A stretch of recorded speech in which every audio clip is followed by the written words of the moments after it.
Hello guys, welcome back in the next lecture of respiratory system. कल हमने देखा था ट्रैकिया, तो आज हम देखेंगे। आज हमने असल में ब्रोंके देखना है, ब्रोंके ब्रोंक्यूल्स, लेकिन हम इसको कंटिन्यू आज करेंगे। जो हमारा टॉपिक होगा ट्रैकियो ब्रोंकियल ट्री। ट्रैकियो ब्रोंकियल ट्री मतलब क्या होता है? इसमें हमारा ट्रैकिया का पार्ट भी होता है और ब्रोंकाई भी होती है, आगे ब्रोंक्यूल्स भी आते हैं, तो ये ट्री लाइक बनाते हैं। तो आज हमारा टॉपिक वही होगा, आज हम वही देखेंगे। सबसे पहले देखो, जो ईयर पैसेज हमारी होती है between trachea and alveoli, trachea से लेकर एल्वेओलाई तक ये डिवाइडेड होती है अबाउट 23 टाइम्स। तो ये मतलब आगे जाते जाते डिवाइड होता रहता है इंटू ब्रांचेस, ब्रांच देता रहता है। कितनी बार देता है? ऑलमोस्ट 23 टाइम्स देता है ब्रांच एल्वेओलाई तक पहुँचते पहुँचते। ट्रैकिया से लेकर एल्वेओलाई तक ये मतलब 23 टाइम्स ब्रांच देता रहता है। तो वो ब्रांचिंग की वजह से, जो ब्रांचेस देता रहता है उसकी वजह से एक ट्री लाइक स्ट्रक्चर बनाते हैं, तो इसी को हम कहते हैं ट्रैकियो ब्रांकियल ट्री। तो आज हमने यही देखना है। जो ये ट्रैकियो ब्रांकियल ट्री, इसका कंसेप्ट किसने दिया था? वो साइंटिस्ट था, स्विस एनाटोमिस्ट था, स्विस एनाटोमिस्ट। नाम क्या था उसका? वीबल उसका नाम था, वीबल, WEIBEL, वीबल नाम था। तो वो स्विस का था एनाटोमिस्ट। तो उसने क्या बताया था, मैं आपको थोड़ा सा यहाँ पर बताऊँगा। ये अगर आपको दिख रहा होगा तो उसने क्या बताया था?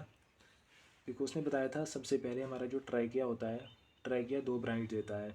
ट्रैकिया हमारे दो ब्रांच देता है, जिनको हम क्या कहते हैं? Primary pulmonary bronchus. Each branch enters into lung and gives, मतलब लेटरल ब्रांचेस आगे देता है। तो लंग्स में एंटर होता ही वो क्या देता है? दो ब्रांचेस। फिर मतलब लंग्स में एंटर हुआ तो ब्रांचेस देता है। उन ब्रांचेस को क्या कहते हैं हम?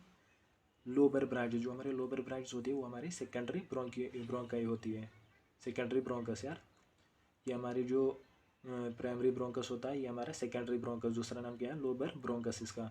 तो जो हमारा सेकेंडरी ब्रोंकस होते हैं, इसमें दो होते हैं। सेकेंडरी ब्रोंकस दो होते हैं, क्योंकि जो हमारा प्राइमरी ब्रोंकस है वो डिवाइड करता है, जब वो लंग्स में एंटर होता है तो फिर डिवाइड करता है। जो हमारा राइट ब्रोंकस होता है वो तीन पार्ट्स देता है। राइट पार्ट जो होता है इंपॉर्टेंट पॉइंट है, जो राइट पार्ट होता है वो तीन पार्ट देता है, और जो लेफ्ट ब्रोंकस होता है वो हमारे दो ही मतलब देता है। आगे जाके दो ही डिवीजन उसके होते हैं, दो ही ब्रांच देता है। तो राइट वाला देता है तीन देता है। राइट वाला क्या क्या देता है? हमारा सुपीरियर लोबर ब्रांच ब्रोंकाई देता है, मिडल लोबर ब्रोंकाई देता है, और इन्फीरियर लोबर ब्रोंकाई देता है। तो राइट जो ब्रोंकस होता है ये तीन देता है, तीन ब्रांचेस देता है। एक देता है सुपीरियर, मिडल और इन्फीरियर। और जो लेफ्ट ब्रोंकस होता है वो हमारे दो ही देता है, एक सुपीरियर लोबर ब्रांच देता है और दूसरा इन्फीरियर लोबर ब्रांच देता है, जिसको ब्रोंकाई कहते हैं फिर। तो राइट वाला जो ये तीन देता है, तीन ब्रांचेस देता है, ये तीन ब्रांचेस। तो ये जो हमारा लेफ्ट वाला है ये हमारे दो ही ब्रांच देता है। इसके बाद हम आगे बात करें तो लेफ्ट ब्रोंकाई के बाद, मतलब जब सेकेंडरी ब्रोंकाई आए उसके बाद आगे जाकर सेगमेंटल ब्रोंकाई आते हैं, या जिनको हम टेरिशरी ब्रोंकाई कहते हैं। उसके बाद हमारे स्मॉल ब्रोंकाई आते हैं, उसके बाद हमारे ब्रैंकियोल्स आते हैं। ब्रैंकियोल्स के बाद हमारे रेस्पिरेटरी ब्रैंकियोल्स आते हैं, फिर एल्वियोलर डक्ट्स आते हैं, फिर एट्रिया आते हैं, फिर ईयर सैक्स आते हैं। ईयर सैक्यूल्स हम उनको कहते हैं, ईयर सैक्स भी कहते हैं, वो आगे आते हैं। उसके बाद हमारे पल्मोनरी एल्वियोलाई आते हैं। और जो हमारे पल्मोनरी एल्वियोलाई होते हैं वो हमारे मतलब असल में जो एक्सचेंज करते हैं वो काम उन्हीं का होता है। तो यहाँ पर मैं आपको पहले एक डायग्राम दिखाना चाहता हूँ। ये देखो, ये हमारा डायग्राम होता है इसका, आई होप आपको दिख रहा होगा। ये हमारा ऊपर से ट्रैकिया आता है, तो ये हमारा ऊपर से ट्रैकिया आता है, ये देखो, ये हमारा ट्रैकिया आता है। फिर यहाँ पर ट्रैकिया डिवाइड होता है प्राइमरी ब्रोंकाई में। ये हमारी प्राइमरी ब्रोंकाई होती है दो, ये वाली हमारी लेफ्ट है, ये राइट है। जो राइट होती है ये तीन देती है आगे, सेकेंडरी ब्रोंकियोल्स, सेकेंडरी ब्रोंकस जो है तीन देती है। तो ये वाली दो ही देता है, एक यहाँ एक यहाँ। उसके बाद जब इसने यहाँ पर अपने सेकेंडरी ब्रोंकाई दिए, सेकेंडरी ब्रोंकस के बाद इसने टर्शरी ब्रोंकस दिए, उसके बाद चलते चलते बीच में फिर ये लोबर ब्रोंकियोल्स देता है। उसके बाद आगे जाके, ये मैंने काट के रखा है बीच में इसलिए क्योंकि ये बहुत ब्रांचेस देता है बीच बीच में, तो इसीलिए मैंने ये काट के रखा है। उतने सारे कहाँ दिखाता हूँ, 23 टाइम्स ये डिवाइड करता है। तो उसके बाद टर्मिनल ब्रोंक्यूल्स आते हैं। तो ये बात, उसके बाद क्या आता है, हमारे रेस्पिरेटरी ब्रोंक्यूल्स आते हैं, फिर ईयर सैक्स आते हैं, फिर एल्वियोलर डक्ट्स आते हैं, फिर एट्रियम आता है, फिर एल्वियोलस आते हैं, फिर ये एल्वियोलर सैक आते हैं बीच में। तो पॉइंट इसमें जो आपने याद रखना है, हमारे ट्रैकिया से लेकर, देखो ट्रैकिया से लेकर हमारे जो टर्मिनल ब्रंकस तक होता है, ब्रैंक्यूल तक होता है, हमारा कंडक्टिंग जोन होता है। ये सिर्फ कंडक्टिंग जोन होता है, इसमें कोई एक्सचेंज ऑफ गैसेज नहीं होता है, इसमें कोई एक्सचेंज ऑफ गैसेज नहीं होता है, इसमें सिर्फ कंडक्शन की काम होता है और थोड़ा ये ह्यूमिडिफाई करते हैं हमारे ईयर को। कहाँ से लेकर कहाँ तक, ट्रैकिया से लेकर हमारे टर्मिनल ब्रैंक्यूल्स तक क्या होता है, हमारे कंडक्टिंग जोन होता है। और रेस्पिरेटरी ब्रैंक्यूल से लेकर हमारे एल्वियोलस तक हमारा कंडक्टिंग जोन, हमारा रेस्पिरेटरी जोन होता है। ये हमारा रेस्पिरेटरी जोन होता है। रेस्पिरेटरी ब्रैंक्यूल से लेकर हमारे एल्वियोलस तक क्या होता है, हमारा रेस्पिरेटरी जोन होता है। जो ये रेस्पिरेटरी जोन होता है, ये इसके इर्द गिर्द नेटवर्क होता है कैपिलरीज का, रिच ब्लड सप्लाई होती है, क्योंकि यहीं पर तो एक्सचेंज ऑफ गैसेस होना है, इसलिए होनी ही चाहिए, है भी। तो ये डायग्राम मैंने आपको दिखानी थी, इसके बाद हम कंटिन्यू करेंगे।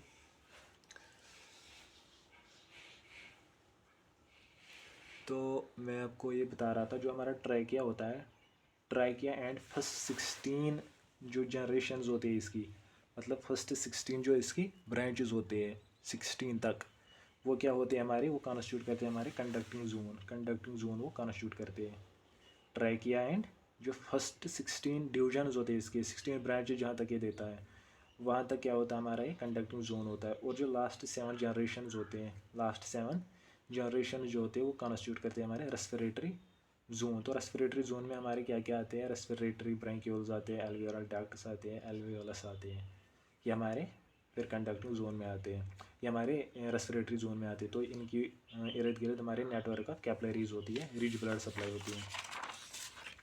तो इसके बाद मैं आपको ये दिखाता हूँ, ये डायग्राम, इसमें क्या दिखाना है मैंने आपको। देखो, respiratory zone is surrounded by network of capillaries. Alveolar duct plus alveolus क्या बनाते हैं, रेस्पिरेटरी यूनिट। एल्वियोलर डक्ट और एल्वियोलस मिल के बनाते हैं हमारा रेस्पिरेटरी यूनिट, ये याद रखना है, इंपॉर्टेंट पॉइंट है। एल्वियोलर डक्ट और एल्वियोलस मिला के क्या बनाते हैं, हमारे रेस्पिरेटरी यूनिट बनाते हैं। इसी तरह अगर हम क्रॉस सेक्शनल एरिया की बात करें ट्रैकिया की, तो वो होता है 2.5 सेंटीमीटर। तो अगर हम क्रॉस सेक्शनल एरिया की बात करें एल्वियोलस की, वो होता है 18,800 सेंटीमीटर स्क्वायर। 18,800 11,800 सेंटीमीटर स्क्वायर इसका क्रॉस सेक्शनल एरिया होता है किसका, एल्वियोलस का। तो खुद बात करो, ट्रैकिया को तो डिवाइड होना ही था, अगर वैसी बात रहती तो कौन सा एक्सचेंज होना था। एल्वियोलस इसलिए बनते हैं, इसलिए इतना ज़्यादा डिवीजन आगे होता है। तो कितना देखो, आप खुद ही अंदाज़ा लगाओ, 2.5 सेंटीमीटर स्क्वायर, 11,800 सेंटीमीटर स्क्वायर, कितना बड़ा हुआ है ये। तो ये हमारा वेरी इंपॉर्टेंट होता है, इसका जो ये सेक्शनल एरिया होता है बहुत इंपॉर्टेंट होता है एक्सचेंज के लिए, क्योंकि सरफेस एरिया बनता है, उसकी वजह से बहुत ज़्यादा एक्सचेंज होता है। तो जो हमारे ह्यूमन लंग्स होते हैं, हमारे ह्यूमन लंग्स में कितने एल्वियोलाई होते हैं, 300 million alveoli in human lungs. 300 million alveolus होते हैं हमारे लंग्स में, 300 मिलियन एल्वियोलाई। तो जो हमारा एल्वियोलाई और कैपिलरीज होते हैं, ये हमारा ब्लड गैस इंटरफेस बनाते हैं। ब्लड गैस इंटरफेस कौन बनाते हैं, हमारे एल्वियोलस और कैपिलरीज मिलके बनाते हैं हमारा ब्लड गैस इंटरफेस। तो अब हम बात करते हैं एल्वियोलस की। एल्वियोलस क्या होता है, पाउच लाइक स्ट्रक्चर होता है, इसका डायमीटर कितना होता है, 0.2 से लेकर 0.5 mm इसका डायमीटर होता है। एल्वियोलस की बात मैं कर रहा हूँ, पाउच लाइक होता है ये, और डायमीटर 0.2 से लेकर 0.5 mm होता है, मिलीमीटर। तो ये लाइंड होता है सिंपल स्क्वैमस एपिथेलियम से, क्योंकि उसी से तो होना है, क्योंकि एक्सचेंज यहाँ पर होना है, तो यहाँ पर जितना थिन हो उतना अच्छा है। जो सिंपल स्क्वैमस एपिथेलियम होता है, ये सबसे थिन लाइनिंग होती है। तो इसके बाद ये बेसिक होती है हमारी। इसके बाद एक कवर किससे होता है, नेटवर्क ऑफ कैपिलरी से कवर होता है अराउंड एल्वियोलस हमारा, इसके ऊपर नेटवर्क ऑफ कैपिलरीज होती है, मतलब बहुत ज़्यादा वेस्कुलर होता है ये, क्योंकि एक्सचेंज होना है उसलिए। तो जो हमारे एल्वियोलस में होती है, एपिथेलियम जो एल्वियोलस में होती है, उसमें 3 टाइप्स ऑफ सेल्स होते हैं। जो हमारे एपिथेलियल सेल्स होते हैं किस में, हमारे एल्वियोलाई में, वो 3 टाइप्स के होते हैं। पहला होता है हमारा टाइप ए, वो टाइप वन एल्वियोलर सेल्स जो होते हैं वो स्क्वैमस सेल्स होते हैं, उनका मेन फंक्शन होता है एक्सचेंज में ही। जो टाइप वन एल्वियोलर सेल्स होते हैं उनका मेन फंक्शन होता है एल्वियोलर स्क्वैमस सेल, उनका क्या होता है काम, मतलब मेन रेस्पिरेशन में एक्सचेंज में उनका काम होता है। जो टाइप टू एल्वियोलर सेल्स होते हैं, टाइप टू एल्वियोलर सेल्स का काम क्या होता है, ये सिक्रेट करते हैं पल्मोनरी सर्फेक्टेंट्स। पल्मोनरी सर्फेक्टेंट्स क्या करते हैं, ये रिड्यूस करते हैं हमारा surface tension and prevents collapse. जो हमारे टाइप टू एल्वियोलर सेल्स हैं ये सिक्रेट करते हैं हमारे पल्मोनरी सर्फेक्टेंट्स, जिनका काम क्या होता है, रिड्यूस करते हैं सरफेस टेंशन और प्रिवेंट्स कोलैप्स। तो ये इनका काम होता है टाइप टू एल्वियोलर सेल्स का। इसी तरह अगर हम टाइप थ्री एल्वियोलर सेल्स की बात करें तो उनका फंक्शन अभी पता नहीं है। जो टाइप थ्री एल्वियोलर सेल्स है उनका फंक्शन अभी अननोन है, पता ही नहीं है।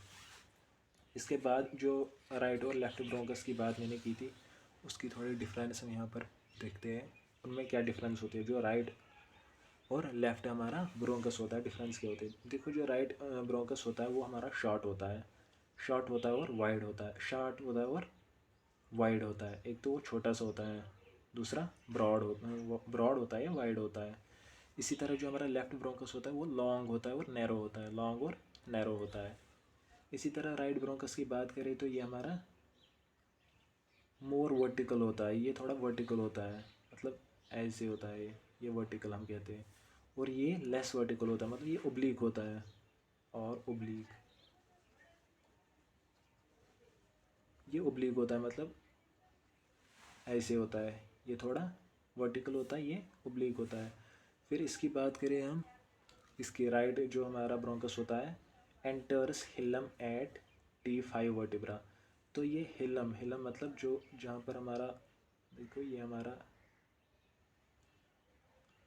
लंग हुआ तो यहाँ पर ये एंटर हो रहा है ना, इसको हम हिलम कहते हैं, ये हमारा हिलम होता है जहाँ पर ये अंदर जाते हैं। तो ये ऐसे वर्टिकली अंदर जाता है, इसको हम हिलम कहते हैं। तो इसकी जो लेवल होती है वो T5 होती है, T5 वर्टिब्रा लेवल होती है इसकी। तो ये हमारा जो होता है ये T6 वर्टिब्रा लेवल तक पे अंदर जाता है और थोड़ा मतलब ओब्लिकली अंदर जाता है, ये वर्टिकली जाता है थोड़ा बहुत, ये ओब्लिकली जाता है। इसी तरह जो हमारा इंट्रा पल्मोनरी पार्ट होता है किसका, राइट ब्रोंकस का, मतलब जो अंदर अब गया, ये जो अब अंदर गया इससे अंदर जो है इसको हम कहते हैं intra pulmonary part of right bronchus. तो ये अंदर जाकर डिवाइड होता है तीन पार्ट्स में, मतलब तीन ब्रांचेस ये देता है, एक सुपीरियर, मिडल और इन्फीरियर। सुपीरियर, मिडल और इन्फीरियर, ये एक देता है ऊपर वाली जो सुपीरियर होती है, फिर मिडल वाली, फिर इन्फीरियर वाली। तो इसी तरह जो ये वाला होता है,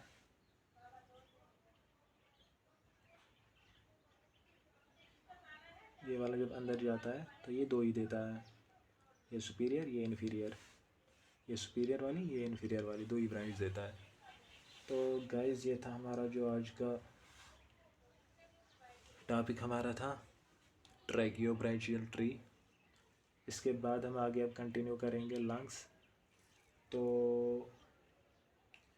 वो हम नेक्स्ट लेक्चर में अब कंटिन्यू करेंगे। Thanks guys for watching video and support the video.